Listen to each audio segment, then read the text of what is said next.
Hey, what's going on guys, this is 5 Large Fries, and today I'm going to be going over another guide to Sea of Thieves.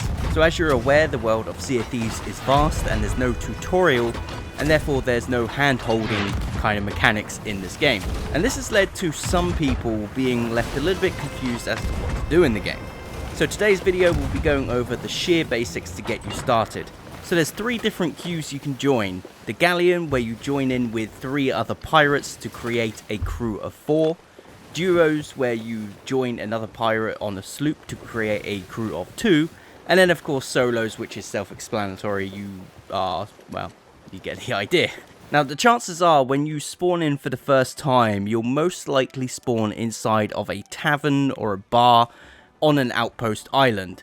If you don't spawn in and you actually spawn in on the ship, don't panic, because the chances are your crew are already on their way with a voyage. So let's talk about the outposts. These outposts are your main source of receiving quests, and again, in this game they are known as voyages. Outposts are where you typically first start when you first load in. So what type of voyages will you be able to do? Now there's a variety of different types. There's things like treasure maps, bounty hunts, all the way to ferrying cargo to different outposts. My favourite type of quest come from the gold hoarders, who are usually found in these tents on the beach, and they'll give you different voyages to find buried treasure. You may receive a map where X marks the spot, or you may receive a riddle telling you where to go, and they're my favourite type. The other factions in this game are things like the Merchant Alliance and the Bounty Hunting faction, and they offer you different types of quests. The Merchant Alliance offering a timed quest requiring you to fetch things like animals, gunpowder, etc, and deliver them within a certain time.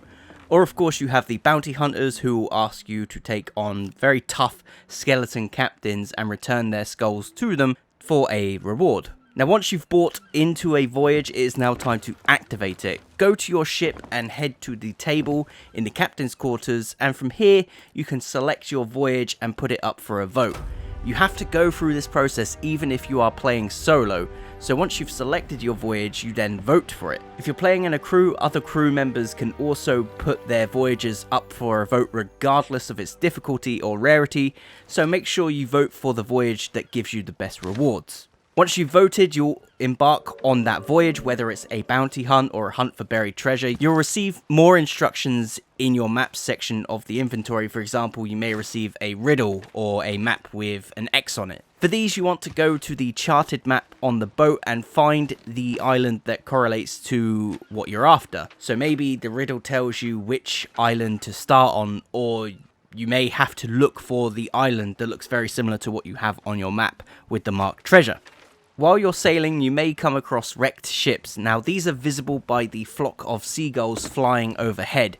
You may also see signs of an active skeleton fort, and this is indicated by the skull cloud visible, well, in the sky. It's always a good idea to check these out for a chance of extra loot, and of course keep your eyes peeled for a message in a bottle on shore, which these can offer you very unique voyages as well. And of course, lastly, the biggest tip, do not upset the Kraken. But that is going to be it for this video, guys. If you enjoyed it, please hit that like button, and it will help me out so much. Also subscribe if you are new, and I'll see you in the next video.